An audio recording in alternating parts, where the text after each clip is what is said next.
Bismillah. Assalamualaikum warahmatullahi wabarakatuh. Alhamdulillahilladzi faddala bani Adam bil ilmi wal amal ala jami'il alam. Wassalatu wassalamu ala asyrafil a'rabi wal ajam. Sayyidina wa nabiyyina wa habibina wa syafi'ina wa qurrati ayunina wa maulana Muhammadun sallallahu alaihi wasallam. Subhanaka la ilma lana illa ma 'allamtana innaka antal alimul hakim. Rabbi yassir wa la tu'assir ya Rabbi tammim bi khair. Allahumma faqihna fid din wa 'allimna ta'wil wahdina ila siratikal mustaqim. Allahumma akhrijna min zulumatil wahmi wa akrimna binuril fahmi waftah alaina bima'rifatil ilmi wassahil lana babil fadlik birahmatika ya arhamar rahimin. Allahumma la sahla illa ma ja'altahu sahla wa anta taj'alul hazna idza syi'ta sahla. Rabbi yassir wa la tu'assir ya Rabbi tammim bi khair. Qala al-musannif rahimahullahu ta'ala wa nafa'ana bihi wa bi'ulumihi wa bi'ulumi masyayikhina fid dharaini amin. Ini kita lanjutan kajian daripada kitab Bidayatul Hidayah lil Imam Hujjatul Islam Abi Hamid Al-Ghazali. Kita bermohon kepada Allah, bertawassul kita kepada Imam Al-Ghazali, mudah-mudahan Allah angkat wabah Covid ini, Allah jauhkan kita daripada wabah Covid ini, Allah lindungi kita, dan Allah jadikan kita orang yang lebih dekat lagi kepada Allah Subhanahu wa taala. Amin ya rabbal alamin. Qala al-musannif rahimahullahu taala al-qaulu fi ma'asi al-qalb, tentang pembahasan ucapan perkataan pada maksiat qalbi hati. Qalb dengan qaf berbeda kalau dengan kaf. Kalau kaf lain artinya. Kalbun beda dengan qalbun. Kalau qalbun dengan qaf maknanya hati. Tapi kalau kalbun lainnya. Tu waw kaki ompek tu kalbun ini. Maka hati-hati buat nama kawan. Kalau qalbi itu bagus dia. Tapi kalau kalbi itu lain maknanya. Siapa kawan namanya? Kalbinya. Kalbi anjing. Jadi kalau qalbi baru artinya maknanya hati. Inna sifat al-mazmum, sesungguhnya sifat yang tercela fil qalbi, di dalam hati, kathiratun, itu banyak. Jadi sifat-sifat yang tercela di dalam hati kita ni banyak. Ada sombong, ada ujub, ada riya, ada sum'ah, banyak sekali. Pokoknya yang sifat-sifat yang mazmum, sifat-sifat yang tak elok, sifat-sifat yang kotor di dalam hati kita itu banyak sekali. Nah, kenapa? Karena li'annal insana ijtama'a alaihi arba'an wa'il minal awsaf. Karena manusia itu ada terkumpul di dalamnya 4 sifat. Ada sifat subaiyah, binatang buas, ada sifat al-bahimah, bahamiyah, sifat binatang ternak, ada sifat syaitaniyah, syaitan, ada sifat rabbaniyah. Jadi 4 sifat yang ada di dalam hati kita.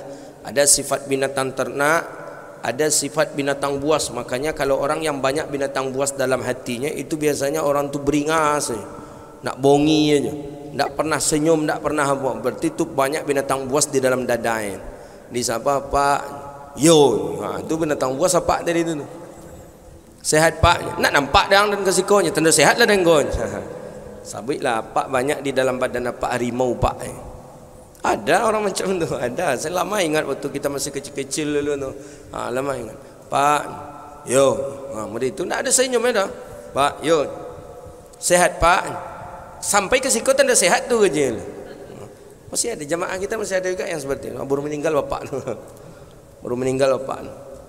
Sehat Pak. Dek sehat tu sampai ke psikolog ustaz. Memang serius saya cakap. Dek sehat tu kan kalau sakit rumah sakit ciknya lah. Mak lain cik tanya dapat 2 jawab dapat tadi. Tu tanda apa tu banyak sifat apa? Subaiyah, tanda banyak sifat beringas di dalam dadanya. Jadi kalau orang banyak sifat binatang buas, dia akan nampak beringas daripada dirinya. Kadang dari ucapannya ada. Ucapannya itu enggak, ya ucapannya binatang, bahasa-bahasa binatang aja. Woi kambiang, kemang lagi katanya. Ada yang seperti itu bahasa itu. Woi kuciang katanya. Nah, di An-Nur ada kemarin itu sudah kita berhentikan karena bahasa tadi itu tak cocok bahasa yang dipakai di lingkungan masjid. Tak cocok masa bahasa-bahasa. Oh sampai santiang itu kalau bahasa di pasar tak apa-apa, tapi kalau bahasa di masjid janganlah itu yang diucapkan, tak elok. Di dalam tubuh kita ini juga ada sifat bahimiyah, sifat binatang ternak juga ada. Apa di antara binatang ternak? Ya binatang ternak agak patuh sedikit. Itu ada sifat kita patuh tu. Kucing kan termasuk hewan seperti kambingnya seperti kucing, orang hewan yang ada di sekitar kita. Kan bisa kita panggil akan datang no. Sifat manusia juga ada seperti itu. Nak kata orang tua, sini lu nak, datang mengikut. Itu sifat bahimiyah dia. Ada juga sifat syaitaniyah dalam tubuh kita. Lebih banyak sifat syaitannya dalam tubuh. Ya apalah kerja syaitan, maksiat terus menerus. Itu tanda banyak syaitan di dalam tubuh kita.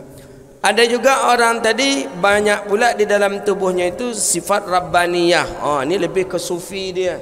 Lebih ke sufi, pemaaf. Kalau salah dia sama orang, dia maafkan orang. Belum orang tu datang minta maaf, dia dah maaf. Nengok orang tak makan, dia dah menangis. Nengok orang mengemis-ngemis tu dia kasihan betul. Itu lebih banyak sifat rabbaniyah, sifat pendidiknya ada di dalam tubuhnya.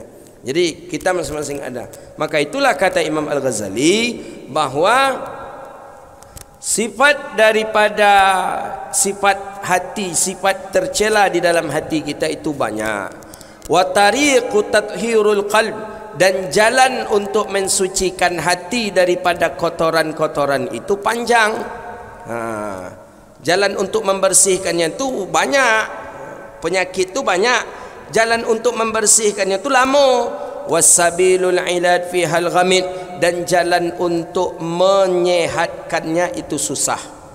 Ini dah disebutkan oleh Imam Ghazali. Sifat buruk dalam hati banyak, cara membersihkannya butuh waktu lama, dan untuk mengobati yang buruk di dalam hati kita tadi itu susah. Ghamid ni susah.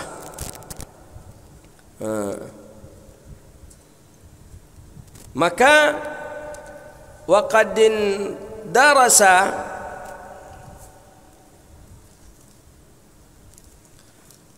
kemudian apa kata Imam Al-Ghazali rahimahullahu taala? Seluruhnya itu sudah dan sungguh telah dipelajari kesekalian ilmu tentang itu. Pokoknya ilmu tentang yang melalaikan hati kadang sudah kita pelajari. Ilmu tentang penyakit-penyakit yang buruk dalam dada kita sudah pula. Tapi ternyata puncaknya itu li ghaflatil khalqi an anfusihim, karena lalainya manusia daripada dirinya sendiri. Kenapa dia lalai? Li istighalihim, karena sibuknya mereka dengan keindahan-keindahan dunia. Jadi keindahan dunia ini termasuk mematikan hati kita. Apa keindahan dunia di antaranya? Ya, keindahan dunia ini kan untuk kita nikmati, Ustaz, betul kita nikmati, tapi jangan sampai terlalu berlarut-larut di dalamnya. Apa contoh keindahan dunia? Atau dunia ini kan sesuatu yang diciptakan oleh Allah, yang diciptakan itu kan dunia. Masih wallah tu dunia selain daripada Allah ya. Termasuk alat-alat elektronik kita ini termasuk bagian daripada dunia.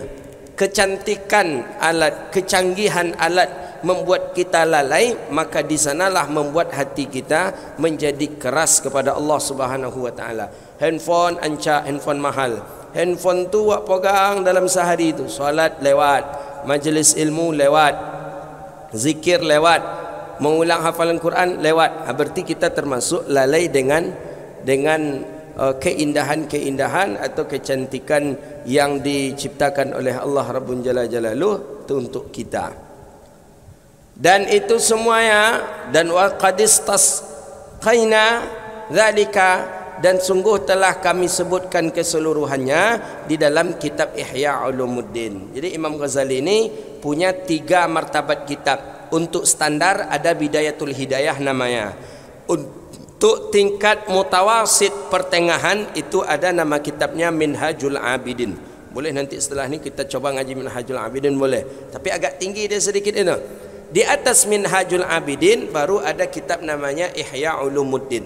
Jadi Imam Ghazali ini punya 3 tangga. Untuk tangga pertama orang yang baru belajar dunia tasawuf, yang bagus dia baca Bidayatul Hidayah. Selesai kitab Bidayatul Hidayah, naik ke tangga yang kedua nanti. Tangga yang kedua tu nama kitabnya Minhajul Abidin. Oh, itu lebih dahsyat lagi itu. Minhajul Abidin. Selesai Minhajul Abidin baru naik ke tingkat muntahi tadi. Ini tingkat yang sudah tingkat atas ini. Yang disebut kitab itu dengan kitab Ihya Ulumuddin. Maka kata Imam Al-Hafidh Al-Iraqi, "Man lam yaqra Ihya falam ahya." Siapa yang tidak membaca kitab Ihya, maka dia tidak ahya, tidak hidup. Itu dia. "Man lam yaqra Ihya falam ahya." Siapa tak membaca kitab Ihya, maka dia belum dianggap orang yang hidup. Tak ada suara. Tak pun tak ada suara. Dah. Kemudian jadi disebut dalam kitab Ihya Ulumuddin. Jadi Imam Ghazali ini punya kitab Ihya Ulumuddin. Di Indonesia jarang orang baca kitab Ihya Ulumuddin. Di Jawa ada, Di pesantren Syekh Nuruddin di Bogor, di Azen ada orang baca, ada dibaca kitab Ihya Ulumuddin. Saya dulu belajar Ihya Ulumuddin di Mesir dengan Syekh Ahmad Hajin. Termasuk saya ngaji Ihya Ulumuddin di sana. Saya ngaji Bidayatul Hidayah di Indonesia, ngaji kitab Minhajul Abidin di Indonesia, ngaji Ihya Ulumuddin saya di Mesir, alhamdulillah, dan dapat ijazah sanad Ihya Ulumuddin kepada Imam Hujjatul Islam Abi Hamid Al-Ghazali. Sama sanadnya nanti dengan sanad Bidayatul Hidayah. Dan sudah dibahas semuanya itu di dalam Rubu' Muhlikat. Jadi ada muhlikat, ada munjiat. Itu kitab daripada pembagian-pembagian kitab yang ada di kitabnya Imam Al-Ghazali. Rubu' ibadat, muhlikat, munjiat. Ada satu lagi Rubu' Munakahat. Itu apa? Munjiat, muhlikat dan munjiat. Muhlikat ni segala yang membinasa-binasa, segala yang buruk-buruk itu diletakkan ke dalam Rubu' Muhlikat dia namanya. Jadi lanjutkan oleh Imam Al-Ghazali rahimahullahu taala. Walakinna nahdharuka aina khufuka al-an salatha. Akan tetapi yang banyak disebutkan sifat-sifat tercela di dalam hati tadi, kita ringkaskan di dalam kitab ini al-an sekarang menjadi 3 saja. Minal khaba'ithil qalb, daripada busuk, daripada kejelekan-kejelekan hati. 3 saja dibahas kata Imam Al-Ghazali. Wa hiya ghalibatun 'alal dan penyakit yang 3 ini kebanyakan terjadinya kepada orang ahli fikih di zaman ini. Mutafaqqahah, maksudnya orang-orang alim di zaman ini banyak terkena penyakit yang 3 ini kata Imam Ghazali. Kau orang alim, apalagi orang jahil. Di zaman Imam Ghazali orang alim banyak kena penyakit hati yang 3 ni. Akan disebutkan yang 3 ni. Di zaman Imam Ghazali itu ahli fikih, apalagi di zaman gini. Jadi wajar saja kalau ustaz cemburu ke ustaz yang ciek, kau wajar. Ustaz yang satu ni takut kehilangan job dengan ustaz yang satu ni, wajar.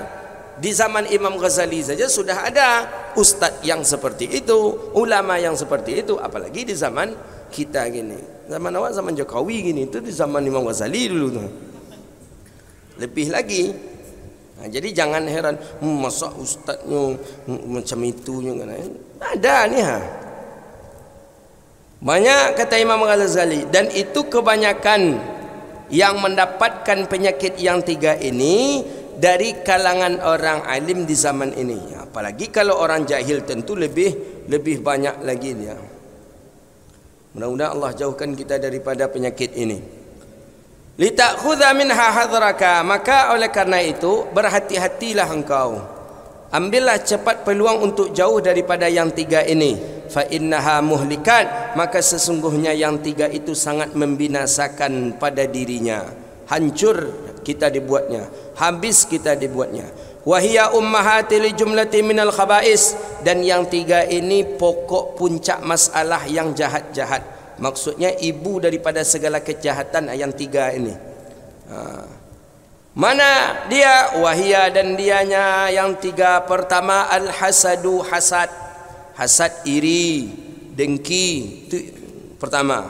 Banyak orang-orang terbibit dalam masalah iri, hati, dengki. Itu penyakit hati itu. Iri itu penyakit hati. Warriya, ria, ingin dipuji oleh orang, ingin disanjung oleh orang, tu ria, termasuk penyakit hati ria. Yang ketiga, ujub, sombong, merasa diri yang paling benar, merasa diri yang tinggi, merasa diri saja yang hebat, itu ujub, sombong. Ketiga-tiganya itu adalah sifat yang tercela di dalam hati kita.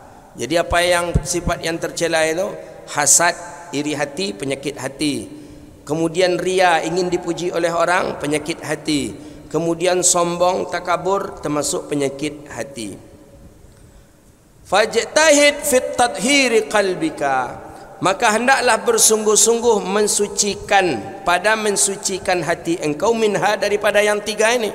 Maka harus serius kita, harus serius, harus sungguh-sungguh agar yang tiga ini tak masuk ke dalam hati kita.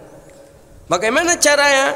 Fa in qaddarta alaiha fata'lam kaifiyatal hadri wa min baqiyatiha min rubu'il muhlikat. Jadi kita harus mengetahui juga ini di bagian daripada rubu' muhlikat. Muhlikat bagian daripada yang membinasakan itu.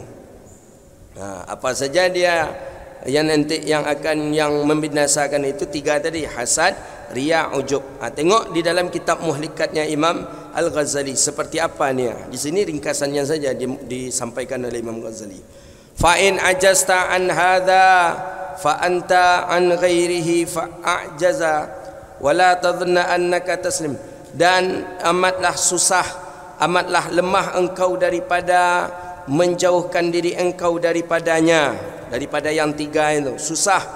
Semua kita ada penyakit hasad, ada penyakit riya, ada penyakit sombong. Dan wala tadhunanna, dan jangan kalian sangkakan bahawa kalian bisa selamat dengan bagus niat saja dalam belajar. Tidak, tapi hati engkau tetap engkau jauhkan ia sesuatu daripada hasad, riya dan ujub. Waqad qala sallallahu alaihi wasallam, dan telah berkata Nabi sallallahu alaihi wasallam, thalathun muhlikat, ada tiga yang membinasakan, ada tiga yang membuat seseorang tu hancur. Pertama, syuhal muta', kikir yang diikuti. Maksud kikir yang diikuti, para ulama mengatakan kikirnya terlalu, begitu dia. Kikir yang diikuti itu kikirnya terlampau amat. Bila nyojo kawan, mentraktir kawan tak pernah. Kikir tingkat tinggi. Bila ada orang minta hajat ke dia, tak pernah dia menyampaikan membantu hajat orang. Kemudian ketika kalau bahasa orang kampung kita apa bahasanya? Apa katanya itu? Saku berjahit. Saku berjahit dia. Jadi memang mengeluarkan tu payah. Tu syuhul muta' namanya. Ini biasanya memang ada bahasa istilahnya orang kampung kita bilang memang ceke bangetnya lah, begitulah. Apa namanya itu? Memang sempilik kariang, itu kata orang Minang bilang, Penampakan Baru bilang sempilik kariang katanya. Alah sempilik kariang pula lah. Ini berbahaya ini. Ini na'udzubillah lah. Jadi memang tak pernah sedikit pun lewat orang minta sedekah jalan, lewat nanti orang-orang yang datang ke dia pengemis lalu, kawan duduk-duduk tak pernah membayar. Ini namanya siapa namanya? Syuhal muta'. Kadang kawan tak niat berkawan dengan orang seperti itu biasa. Sekali dua kali biasanya bisa. Kali yang ketiga nak niat kawan tadi berkawan dengan dia lagi. Karena nak amonya pitingnya siap menerima bonus, siap pula menerima THR, atau siap menerima SPPD. Anda terpaksa niatnya kawan yang itu dah. Ada itu. Biasanya kawan itu tu azab pula dibuat orang. Maka itu gunanya anak disekolahkan ke pondok. Anak akan belajar. Di pondok jangan cuba duit kikik lah. Hilang sepatu sekolah. Hilang sepatu sekolah. Jangan cuba-cuba kikik lagi. Umpamanya saya datang kiriman dari kampung, sambal datang dari kampung, ikan kerupuk datang dari kampung, oleh-oleh datang dari kampung. Saya simpan saja umpamanya dalam lemari saya. Diungkitnya, dibongkarnya lemari kita. Kalaupun lemari tak dibongkar, sepatu kita jangan harap lengkap 2 besok pagi lagi. Pasti hilang sepatu satu. Jadi itu guna kadang anak-anak ni sekolahkan ke pesantren, kadang dia tahu bagaimana hidup di pesantren. Tak boleh kikir, sekalipun tak boleh kikir. Jadi kalau pas datang kiriman, kawan-kawan tahu kiriman kita datang, itunya lah duduk di muka kamar kita tu. Jangan cuba nak diagih lagi. Nak ada doncol habis enconya. Jangan cuba macam dia lagi. Kami masih ingat itu. Kadang ya Allah, entahlah ya, mungkin itu pula kehidupan waktu di pondok dulu mungkin. Ada kawan tadi memang agak kalau orang kami bilang tandonya orang Cikik tu katanya kuduk aku bacakung katanya. Itu mitos dia kan. Ya, ada lekongnya itu. Tengok kuduknya, cakung kuduk aku pencikik kohnya. Jadi kawan tadi memang seperti itu dia. Jadi ketika datang kirimannya tak mau dia ngasih ke temannya. Jadi diambil satu-satu, nanti dia keluar diambil pula jajan. Berarti dia ni banyak dapat kiriman ini. Ketika dicoba telusuri oleh teman-teman, iya rupanya banyak kirimannya, tak mau dia ngasih. Kunci pak, namanya kami pak lemari itu, pak itu dikunci, kuncinya bagus, dibuka tak bisa. Jadi kawan ni mungkin saking panas, saking emosinya, ember isi sabun untuk mandi. Kami dulu mandinya ke sungai. Mungkin kalau anak-anak sekarang mungkin mandinya ke bak mandi umum lah kan. Itu isi embernya itu dia ambil dia kawan semua, dicampang ke dalam somak.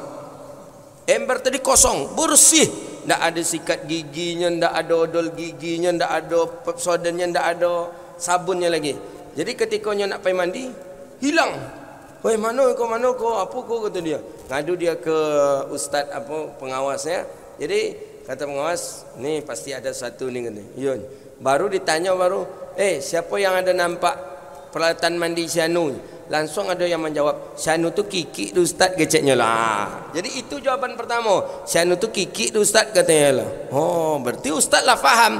Berarti itu hilang karena ini tadi Kiki. Jadi di pesantren jangan coba-coba kikir. Di dunia pesantren jangan coba-coba. Jangan. Makanya anak sekolah pesantren sampaikan. Nanti kalau ada teman minta kasih ya. Kalau enggak, jangan sampai boleh anak kita makan depan orang. Kalau enggak azab nanti. Itu kehidupan di pesantren seperti itu. Itu perangai yang tak dibolehkan oleh dalam pandangan syariat kita, dalam pandangan agama, syuhal muti'. Kemudian yang menghancurkan lagi wahwal muttabi', wahwal muttabi'.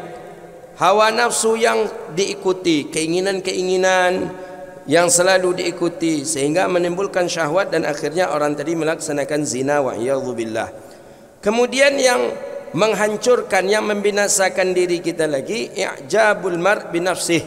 Seseorang heran, i'jabul mar' ta'ajjub kepada dirinya, maksudnya membanggakan dirinya sendiri. Keunggulan saya ahli dalam ilmu ini, saya ahli dalam ilmu ini, saya ahli dalam ilmu ini. Tak ada orang di sini yang lebih alim daripada saya. Ini kesombongan ini. Ini sombong yang paling tinggi. Itu paling benci Allah Subhanahu wa ta'ala kepadanya. Tidak ada orang kalau tak karena saya, maka orang-orang itu takkan sukses itu. Dengan kesombongan dia berbicara seperti itu, maka itu pun mengundang daripada bala Allah Rabbun Jalla Jalaluh. Maka di dalam syarah disebutkan, orang yang selalu menyebut dirinya kepada orang atas kebaikannya, hanya sabit-sabit ke orang kebaikan-kebaikan dirinya. Saya kalau tak sayalah kemarin itu yang merekomendasikan Sianu itu, mungkin Sianu itu tak lulus, atau mungkin kalau bukan karena saya kemarin itu, mungkin Sianu itu pun tak jadi kuliah, atau kalau bukan karena saya tak boleh. Itu min a'zamin fitnah, itu fitnah yang paling besar, kata Imam Nawawi Al-Bantani rahimahullahu taala. Maka ada tiga, ada munjiat, ada kafarat, ada darajat, ada muhlikat. Yang muhlikat yang menghancurkan tadi tiga. seperti kikir yang diikuti, hawa nafsu yang selalu ada, kemudian selalu membanggakan diri. Kemudian munjiat ada adil, pada marah tenang ketika marah, ridha, begitu juga. Kemudian qasdun fil faqri wal ghina, tidak pernah membedakan antara orang fakir dengan orang kaya, dan takut kepada Allah dalam keadaan sembunyi dan terang-terangan. Dan adapun kafarah, apa dia? Fantadhirus salah ba'da salah, menunggu waktu salat setelah waktu salat. Itu kafarah, itu bagian daripada kafarah. Ya, Allah ampuni dosa kita, kan begitu dia.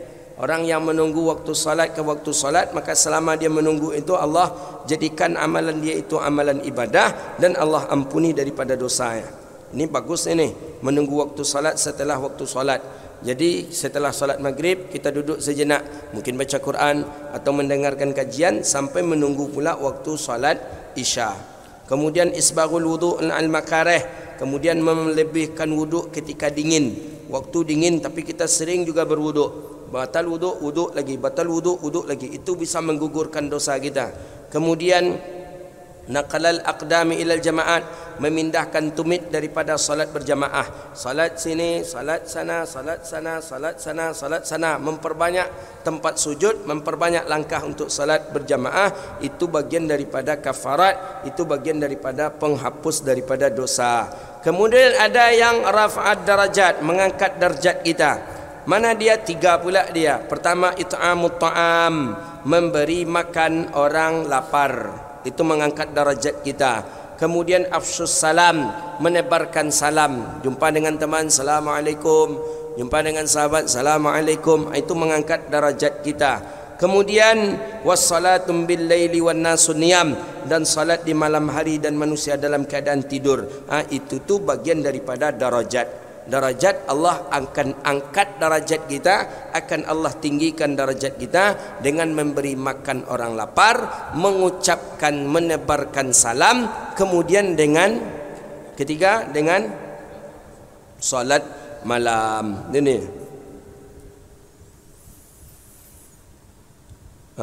Kemudian dilanjutkan oleh Imam Al-Ghazali rahimahullahu taala, wa ammal hasadu, dan adapun hasad, fahuwa, maka dianya hasad. Apa itu hasad? Dengki itu apa dia itu dengki? Mutasya'abun minasyuh, fa innal bakhil huwa alladhi yabkhal bima fi yadah. Jadi yang disebut dengan hasad, mana dia disebut dengan hasad? Dianya bagian daripada kikir. Hasad itu sama dengan kikir, sedikit saja ni. Tapi fa innal bakhil, maka sesungguhnya bakhil huwallazi yabkhal bima fi yadihi, orang-orang yang kikir dia dengan apa-apa yang ada di tangannya. Piti ada di tangannya, meminta ada orang, tak mau dia memberikan, itu bakhil namanya. Dia punya makanan, diminta oleh orang, tolong beri kami makan pak, kami dah 2 hari tak makan pak. Tak mau dia memberi makan kepada orang tadi, itu namanya orang kikir. Ada lagi syahih. Syahih ini juga kikir artinya. Bakhil kikir, syahih kikir juga. Tapi apa bedanya? Huwallazi yabkhalu bi ni'matillah. Kalau syahih itu orang yang bakhil dengan nikmat Allah Subhanahu wa taala. Jadi itu namanya syahih. Kalau bakhil yang ada di kita tak mau kita berikan ke orang, tu bakhil namanya. Kalau syahih terhadap nikmat Allah, Allah beri kita nikmat, tak mau kita sedikit pun membagikan nikmat kita itu kepada orang lain. Nikmat Allah yang Allah berikan kepada kita, kita berikan kepada orang lain, itu namanya syahih. Mana yang lebih parah? Maka oleh karena itu fasyahihul a'zamu minal hasad, bahwa sesungguhnya syahih, kikir itu lebih dahsyat daripada hasad. Walladhi yasukka alaihi an'amillahi ta'ala minal khaza'in qarratih 'alal 'abdi min ibadihi bi'ilmin. Allah beri kita ilmu, Allah beri kita harta, Allah beri kita rasa mahabbah di dalam hati kita. Maka oleh karena itu gunakanlah dia kepada jalan yang Allah ridha. Liyuhibbu dzawaluha anhu, kita mencintainya agar jangan nikmat itu pergi daripada kita. Wa illam yahsul lahu bidzalika syai'un min tilka ni'mah fa hadza muntahal khabithin. Tapi kalau seandainya kita menginginkan nikmat itu sebentar saja daripada diri kita, maka nikmat itu pun akan pergi daripada kita. Qala Nabi sallallahu alaihi wasallam, kata Nabi sallallahu alaihi wasallam, al-hasadu ya'kulul hasanat kama ta'kulun narul hataba.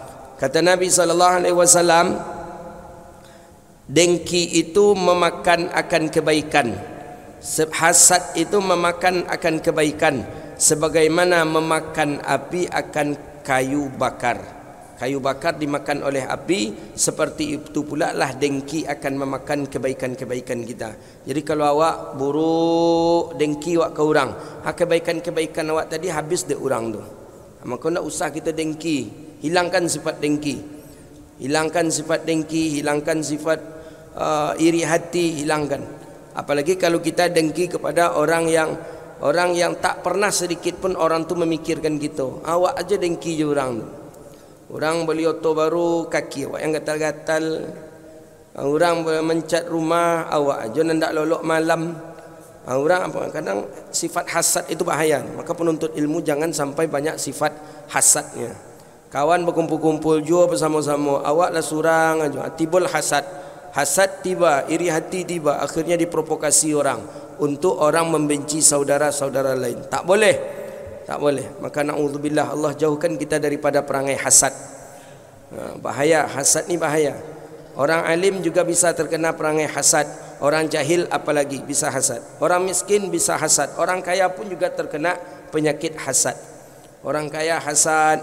Hasad dia kenapa awak alun sakayo si anung tu lagi ni. Awak mode-mode iko je tarik kata si anung tu lah lama kayu macam tu lagi. Kita yang orang miskin, yang orang fuqara, fakir bisa hasad. Hasad kepada orang, tak boleh. Buang sifat hasad ini. Tak perlu kita hasad. Si anu tu kok bisa seperti itu, dia begini. Akhirnya dicari keburukan, dicari kejelekan. Tak boleh. Hasad tak boleh. Na'udzubillah. Mudah-mudahan Allah jauhkan hasad daripada tubuh kita. Allah jauhkan hasad daripada sifat dan perangai kita. Amin ya arhamar rahimin. Bahaya hasad ini, bisa membunuh orang kita kalau hasad ini. Kita dah lama berusaha tak dapat. Dia baru saja muncul dah dapat ni. Tiba hasad. Ingat kisah yang ada di dalam kitab Majalisus Saniyah itu. Dua orang alim yang saling membunuh karena hasad. Yang satunya kakak beradik dia dalam kitab Majalisus Saniyah, Imam Fasni As-Siddiqi Al-Azhari. Yang satunya sedang berzikir di atas, yang satunya berzikir di bawah. Tapi yang berzikir di atas tadi tu, dia tak pakai makan, tak pakai pokoknya lebih kuatlah zikir di atas bawah.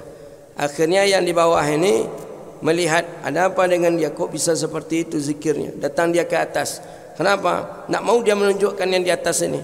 Tak mau, itu rahasia saya karena saya kuat untuk ibadah. Dia dua kakak beradik, dan akhirnya yang di bawah pun ingin mencurigai yang di atas. Dilihat, ternyata dia ada melakukan amalan, dan ketika tahu amalan itu oleh si yang pertama, dia marah, baru saja di tangga dia berkelahi dan terjatuh yang satu sampai meninggal dunia. Hasad penyebabnya. Terbunuhnya Habil dan Qabil gara-gara apa? Hasad. Jadi hasad itu bahaya. Jauhkan sifat kita dari sifat hasad. Kita kadang kakak beradik ada hasad. Kadang adik kita lebih berhasil daripada kita. Timbul hasad. Kadang teman seperjuangan dengan kita, sekarang dia sukses, kita masih biasa-biasa saja. Ada hasad, benci di dalam hati kita, ingin menjatuhkan dia. Itu tak boleh. Itu hasad. Itu bahaya itu. Hasad itu bahaya.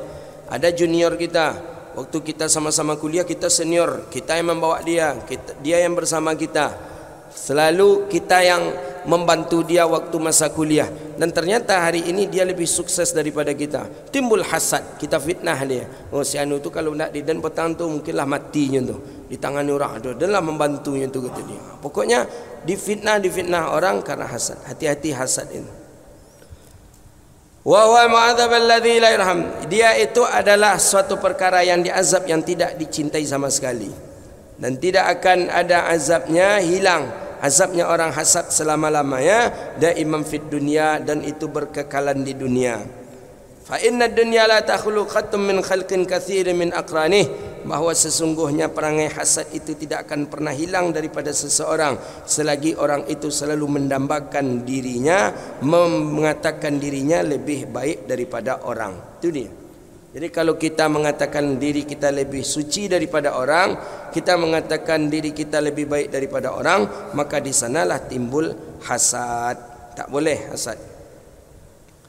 Fa inna dunya la takhluqatun min khalqin katsirin min aqranihi wa ma'arifi mimman an'ama Allahu 'alaihim bi'ilmi wa malin aw jah. Maka banyak orang-orang yang mendapatkan nikmat daripada Allah, baik dengan ilmunya atau dengan hartanya atau dengan kedudukan dan pangkatnya, tapi semuanya itu tidak menghindarkan dia daripada azab dunia sampai dia mati. Kenapa? Karena dirinya ada hasad. Maka hati-hati, jangan sampai hasad. Hasad bukan hasan. Kalau hasan bagusnya, hasad iri hati, dengki. Wali azabil akhirah, sampai dia mati, sampai dia azab dia di akhirat, tetap ada azab. Wa asyad wa akbar, bal la yasul amda ila haqiqatil iman, bahkan dia tidak akan sampai kepada hakikat iman, malam yuhibbul lisairil muslimin, dan dia tidak mencintai apa-apa yang dicintai oleh semuanya orang-orang muslim. Ma yuhibbu li nafsihi, malam yuhibbu lisairil muslimin wa ma yuhibbu li nafsihi. Balian bagi, akan tetapi sewajarnya bagi seorang untuk yusahimul muslimina fi sarai wad dara, untuk dia selalu menjaga saudaranya muslim baik dalam keadaan sunyi ataupun dalam keadaan terang-terangan. Maksud yusahim itu berteman. Hendaklah seseorang berteman dengan saudara muslimnya fi sarai wad dara, baik dalam keadaan sembunyi atau dalam keadaan terang-terang. Maksudnya kalau ingin berrahasia, berrahasialah dengan saudara muslim, jangan dengan saudara kafir. Makanya kalau ingin menulis sebuah wasiat, bagus jadikan sebagai saksinya bagian daripada orang-orang muslim. Fal muslimuna kal bunyan, orang-orang muslim itu seperti bangunan. Wahid, satu bangunan, yashuddu ba'duhu ba'da, yang saling kuat menguatkan. Itu baru muslim. Tapi kalau ada muslim yang satu saling jatuh menjatuhkan, itu muslimnya bukan muslim yang sempurna. Muslim abal-abal namanya. Dia mesti harus satu. Yang satu ni kita sokong, yang satu ni kita bantu, yang satu ni kita naikkan. Itu baru muslim. Sekal bunyan, seperti satu bangunan, yashuddu ba'duhu ba'da, yang dia saling kuat menguatkan.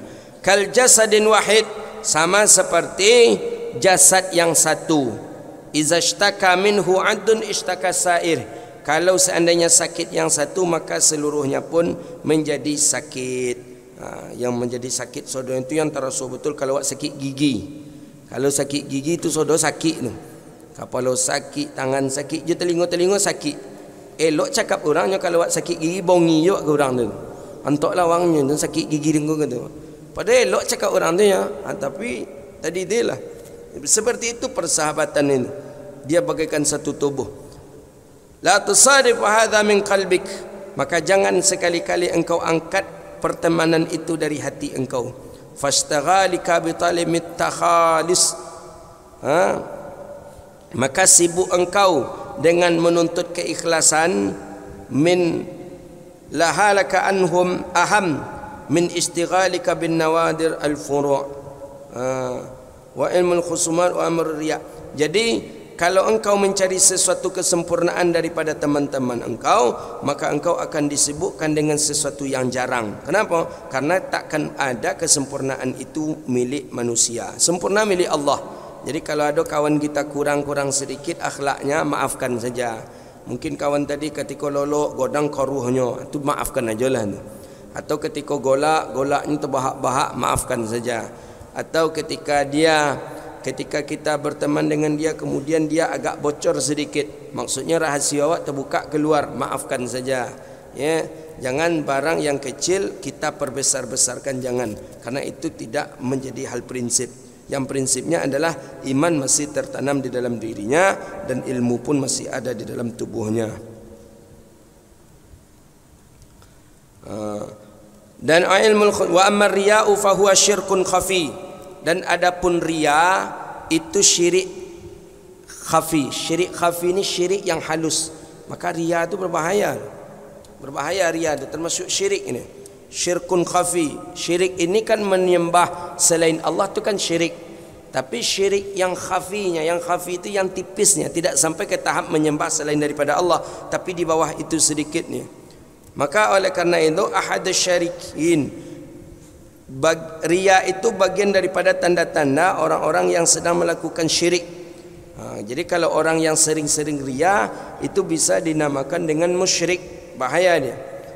Wadzalika, dan begitu juga menuntut engkau akan tempat pada hati seorang makhluk litanalul bihal jah, supaya untuk mendapatkan penghormatan. Kita menginginkan orang-orang lain agar kita ni mendapat penghormatan di dalam dada mereka. Setiap kita datang orang hormat ke kita. Setiap kita datang orang mencium tangan kita. Setiap kita datang orang berdiri. Dan itu kita inginkan ada di dalam hati-hati orang. Itu namanya riya. Syirik itu, bahaya itu.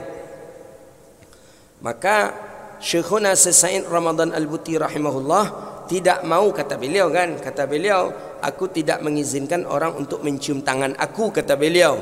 Ya, dikhawatirkan tadi seandainya ketika tangan beliau dicium oleh muridnya dan ternyata beliau riya, berarti beliau sudah melakukan suatu kesyirikan. Makanya ulama banyak juga yang mengelakkan agar tangannya tidak dicium oleh muridnya, khawatir ada riya di dalam dadanya. Itu Sa'id Ramadan Al-Buti. Tapi alhamdulillah saya Al-Fakir sempat mencium tangan beliau. Saya sempat mencium tangan beliau ketika beliau waktu itu datang ke Mesir, ke Al-Azhar. Saya salam beliau, Assalamualaikum Maulana. Saya salam dan saya cium tangan beliau. Memang sebagian ada beliau yang mengangkat cepat itu karena khawatir riya tadi. Riya, seolah-olah ketika kita dicium tangan kita oleh murid, kita sudah beranggapan di dalam hati, aku lebih mulia daripada murid. Itu bahaya itu. Syirik ya. Itu yang syirik itu. Bukan berarti syiriknya sudah mengatakan syekh tadi bagian dari Tuhan. Kan teman-teman salafi kan begitu kata dia. Seolah-olah mencium tangan syekh itu sama dengan menyembah syekh. Ini beda lagi dengan ini. Wahaboy bilang mencium tangan syekh itu sama menyembah syekh. Padahal bukan itu maksudnya. Yang bahaya itu ketika kita cium itu bukan kita sebagai murid yang bahaya. Yang bahaya orang yang kita cium tangannya. Guru itu yang bahaya. Kalau dia tak pandai dan tak bisa dia melawan daripada dirinya, timbul sifat riya daripada tubuhnya, berarti guru tadi sudah mendapatkan dosa syirik khafi, bahaya. Wa hubbul jah minal hawa al muttabi' wa fi halak aktsarun nas, dan itulah bagian daripada kebanyakan kehancuran manusia dikarenakan dia menginginkan agar dia dihormati dan dimuliakan oleh orang. Ini bahaya. Ini sifat-sifat para penguasa pemimpin biasanya ni. Datang ke sebuah acara atau tempat, kalau tak ada orang yang menghormatinya di sana, dia merasa tersinggung. Ini sifat daripada sifat-sifatnya penguasa.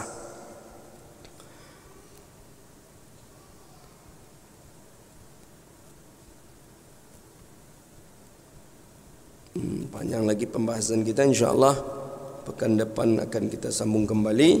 Pada intinya adalah hasad itu sama dengan bakhil. Hasad, iri hati sama dengan bakhil. Apa kesamaannya? Ketika seseorang hasad, dia menginginkan tidak ada nikmat itu untuk orang lain.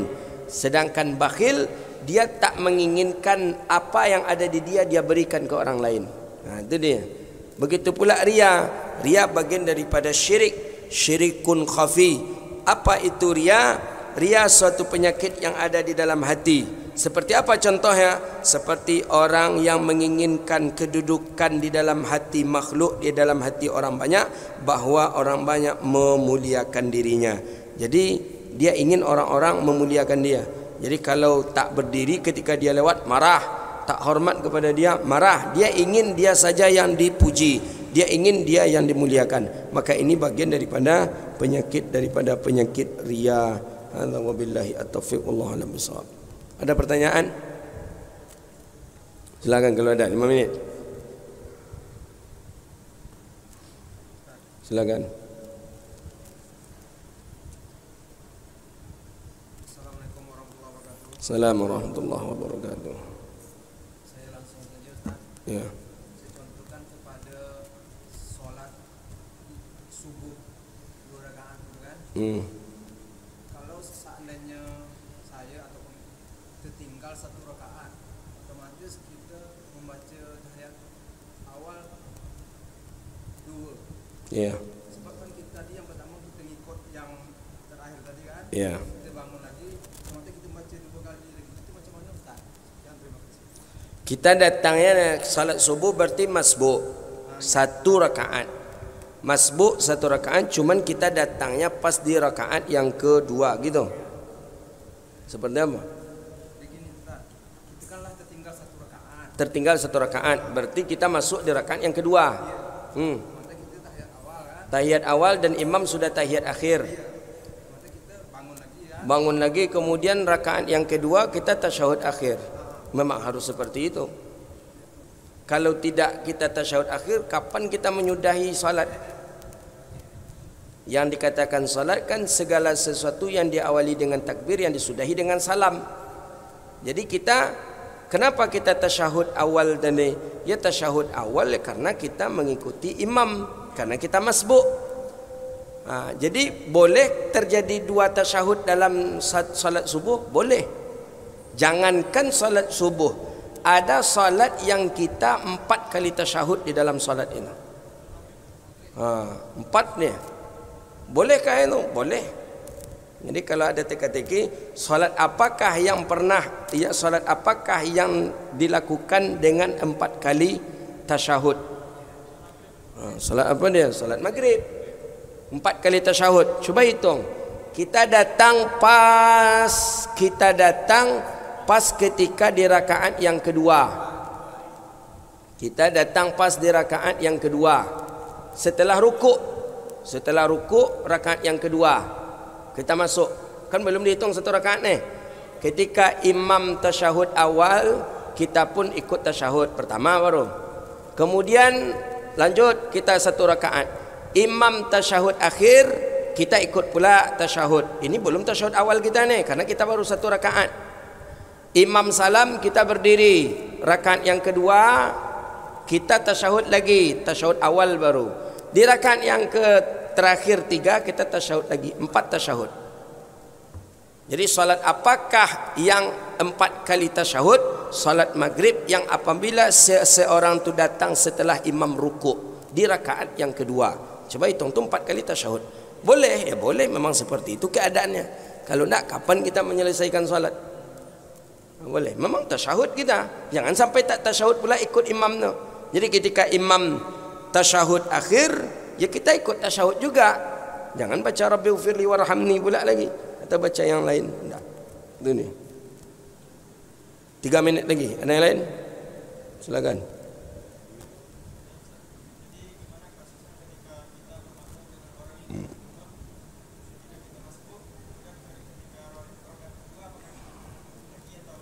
Kunut, tetap kunut kita. Imam tak kunut, kita masbuk. Kita masbuk. Setelah selesai 1 rakaat, rakaat yang kedua kita datang. Ternyata imam tak kunut. Kita lanjutkan salat lagi 1 rakaat lagi kan? 1 rakaat dengan imam, 1 rakaat tertinggal. Kunut lagi. Jangankan itu, dengan imam yang sudah kunut pun kita melanjutkan 1 rakaat lagi, kita pun mesti kunut lagi dalam mazhab Syafi'i. Begitu dalam kitab I'anatul Talibin dijelaskan. Kita kunut lagi. Kenapa kita kunut lagi? Ya kunut itu kan letaknya di rakaat yang kedua. Lah tadi kita kenapa kunut? Karena ngikut imam. Yang kunut aslinya ketika rakaat yang kedua. Berarti boleh 2 kunut? Boleh, tak apa-apa. Silakan. 2 menit. Kalau ada. Kita mazhab Syafi'i kunut kita. Sebagaimana dalam hadis Sayyidina Anas bin Malik Nabi SAW yaqnutu fi salatil fajri hatta faragan anid dunya. Nabi selalu kunut, tak pernah meninggalkan kunut sampai Nabi meninggal dunia. Kunut itu dalil dipakai oleh mazhab kita Syafi'i. Tapi menurut teman-teman kita Wahabi, dia kunut itu tak ada katanya. Nabi tak pernah berkunut kata dia. Bagaimana dengan hadis Anas bin Malik? Taulah Anas bin Malik lagi. Imam Syafi'i memakai hadisnya Sayyidina Anas bin Malik. Baik, itulah kajian kita. Mudah-mudahan bermanfaat. Rabbana atina fid dunya hasanah wa fil akhirati hasanah wa qina adzabannar. Allahumma faqihna fid din wa 'allimna ta'wil wahdina ila siratikal mustaqim. Rabbana hab lana min ladunka rahmatan wa hayyi' lana min amrina rashada. Allahumma a'izzal islam wal muslimin. Allahumma ansuril ikhwanana al muslimin al mustad'afin fi kulli makan ya rabbal alamin. Rabbana hab lana min ladunka rahmatan wa hayyi' lana min amrina rashada. ربنا آتنا في الدنيا حسنة وفي الآخرة حسنة وقنا عذاب النار وصلى الله على نبينا محمد وعلى آله وصحبه أجمعين سبحان ربك رب العزة عما يصفون والسلام على المرسلين والحمد لله رب العالمين صلى الله ربنا على أحمد المصطفى سيد المرسلين صلى الله ربنا المبين أحمد المصطفى سيد المرسلين وعلى